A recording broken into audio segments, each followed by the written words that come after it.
Hello students, here I am again appearing for another chapter for standard 9.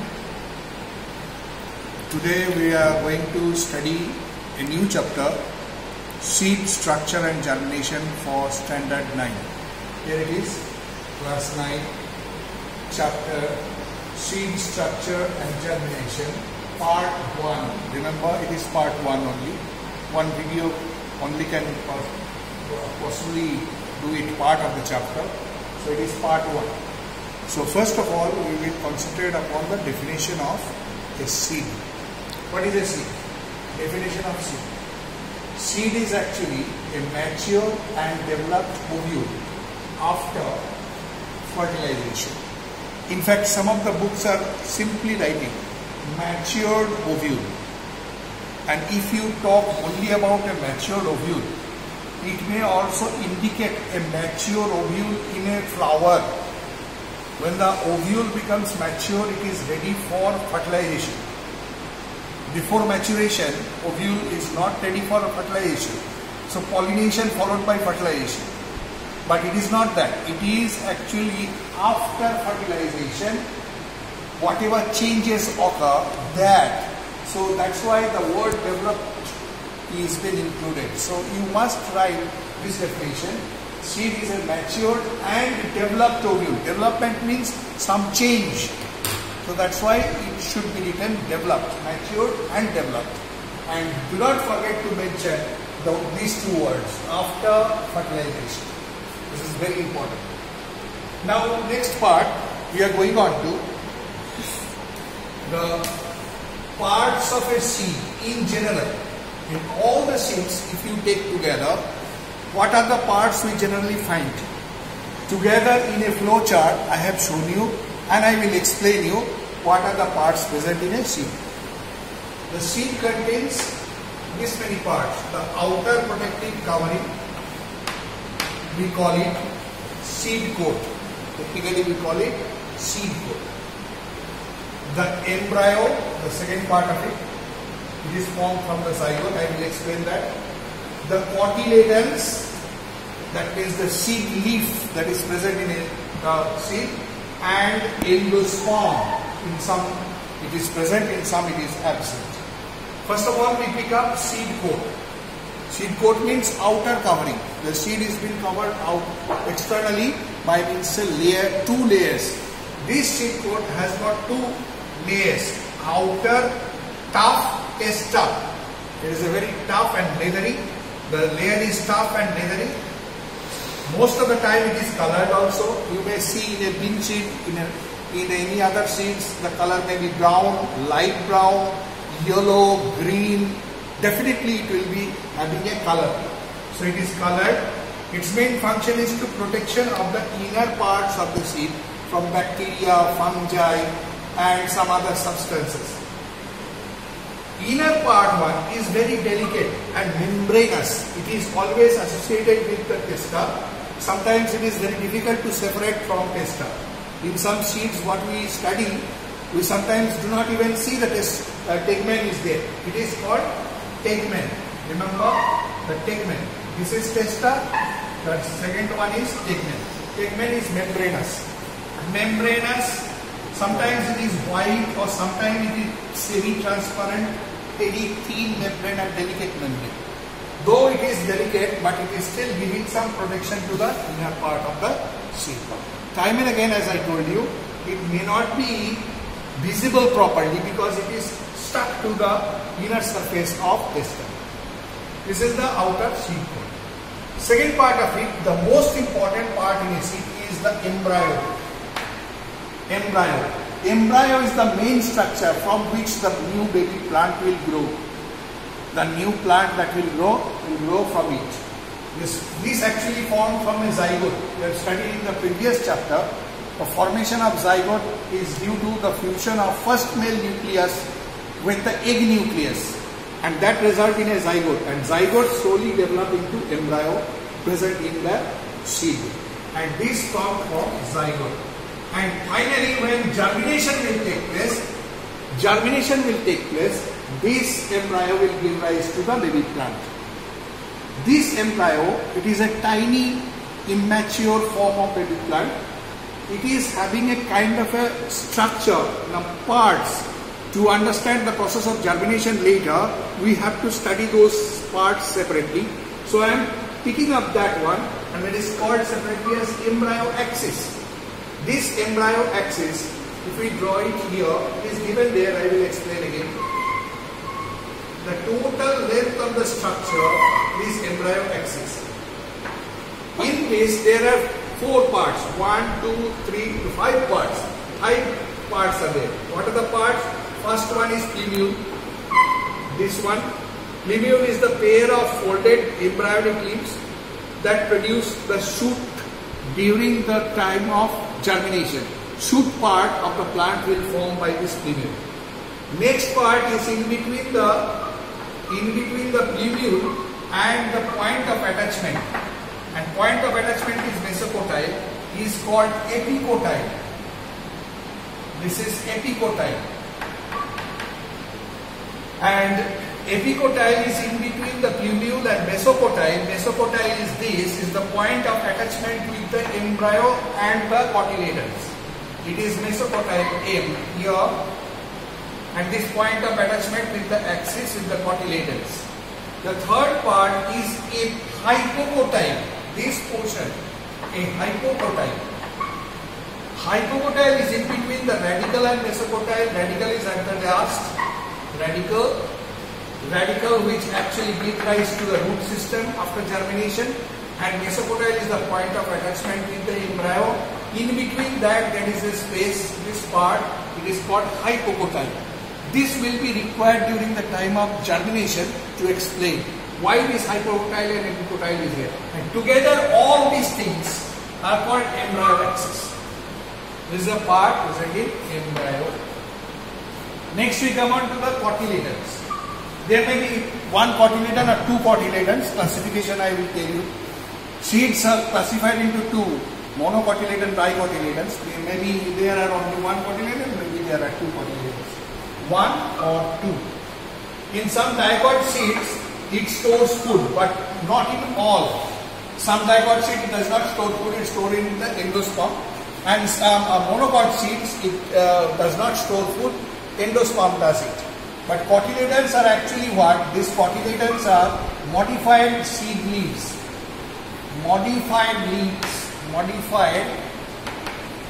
seed leaves.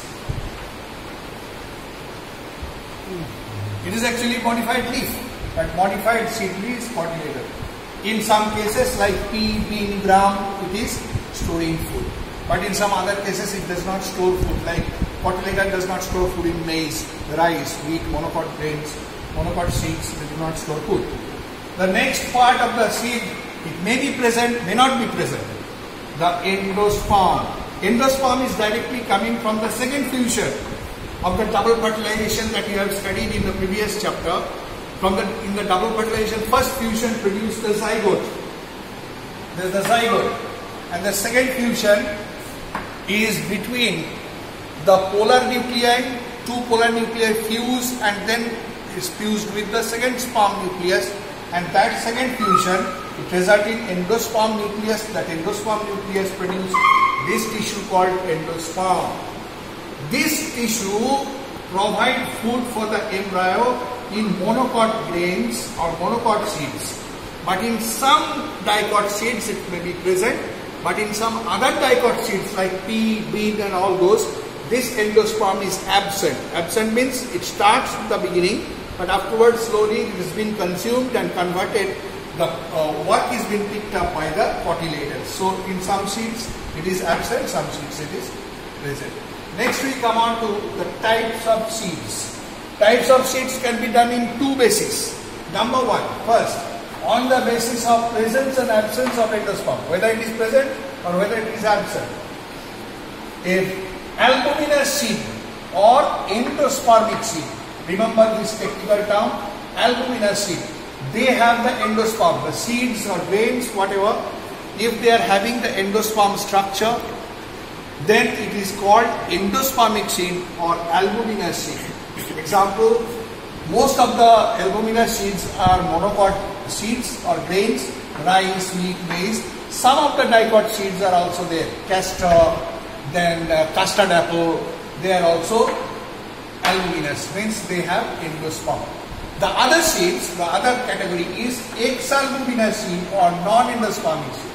Exalbuminous means not having any endosperm. Endosperm not there, it is been replaced by food storage purpose, it has been replaced by cotyledons. Example, pea, bean, gram, you will not see any endosperm. Here cotyledons are there which take up the work of storing food. The next basis of category is on the basis of cotyledons. Number of cotyledons. Number of cotyledons. If there are only one cotyledon, then it is called monocotyledonous. We shortly call them monocot. We call them monocot seed. So it is shortly called, but actually the full term is monocotyledonous. They have only one cotyledon. Example, maize, wheat, rice. They have only one cotyledon. You cannot get two cotyledons. And the second category is dicotyledonous seeds, or shortly called dicot seeds. We always refer to as dicot seed, but actually the full term is dicotyledonous seeds. Have two cotyledons in them. Example, pea, bean, gram, castor, etc. So these are the categorization types of seed available in nature. Now we need to study one dicot seed and one monocot seed separately, so that we can get an overall idea of the dicot seeds and monocot seeds as a whole. Let us come on to this one, study of a bean seed. We will take a seed of bean and we first will study the external features. The seed coat, mostly the brown and light brown in color. This seed coat, and it may be folded here because seed coat. This part is being called hilum, and a small bean head opening, that is called micropyle, is present there in the external features. Micropyle do what? Absorb oxygen for respiration and also exchange of gases and absorb water during germination. And hilum is the spot where this seed is attached with the pod, with the fruit wall. This is the spot with which it is attached with the pod, the fruit wall. Now if we divide the seed into two, what we see? We see the internal structure. Divided seed showing the internal structure. See this is the cotyledon open and the embryo is visible. And this embryo is attached over here, the point of attachment that I was telling, mesocotyle. And this is the radicle, this is the plumule, this is the testa, and this is the tegmen, two layers. This is the embryo as a whole. And if we take the embryo separately, now I will be able to explain you the parts in the embryonic axis. This is the whole embryonic axis taken out. This is the plumule part which gives rise to shoot system in germination. This is the epicotyle which elongates in some seeds during germination. This is the point of attachment, mesocotyle, where it is attached over there. Look at that, mesocotyle. And this is the part in between mesocotyle and radicle. This also grows in some seeds with a type of germination. And this is the radicle which gives rise to root system. So this is the whole structure of a bean seed, a dicot seed. Next we study the maize grain. We will take once again a maize grain. Remember, the grain means, why we call them grain? Because their pericarp, that means fruit wall, is fused with seed coat. You cannot separate them, one structure. That's why a separate term is used called grain. You will study it in study material, that you will say. Now here it is, the whole grain is being studied. This is the endospermic part, yellowish color you will see.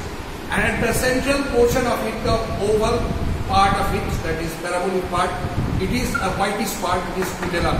And scutellum is actually the embryo.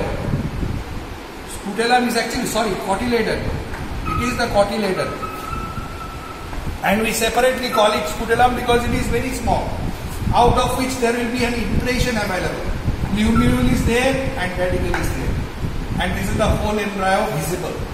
Means impression visible. This is the whole grain. We see it in the form of this.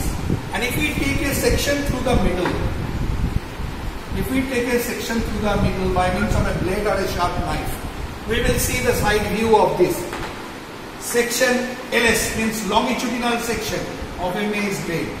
We will see this is the endosperm, look at that, yellow colored one, mostly stores starch, and the outer layer you see, this is called aleurone layer, that is rich in protein. This is the layer. This part is the food storage part, and this part is separated from this portion, that is called the scutellum or cotyledon. This is separated by this one, it is called epithelium. Epithelium. Epithelium is helping the food materials to be exchanged with this so that they can get nourishment. This is the scutellum or embryo, in which we see number of things. This is the small folded part that is called the plumule. It is small grain, that's why structure is also very small. This is the plumule, and it's been covered by layer of tissue called coleoptile, protecting the plumule. Similarly, this is the radical part, and this part is the polyorhiza, which protect the radical. This is the part present in the maize grain, which is showing all the structures of a maize grain. Here we complete the study of a maize grain and bean seed, and we complete this video here. Next video will continue with the process of germination. Thank you.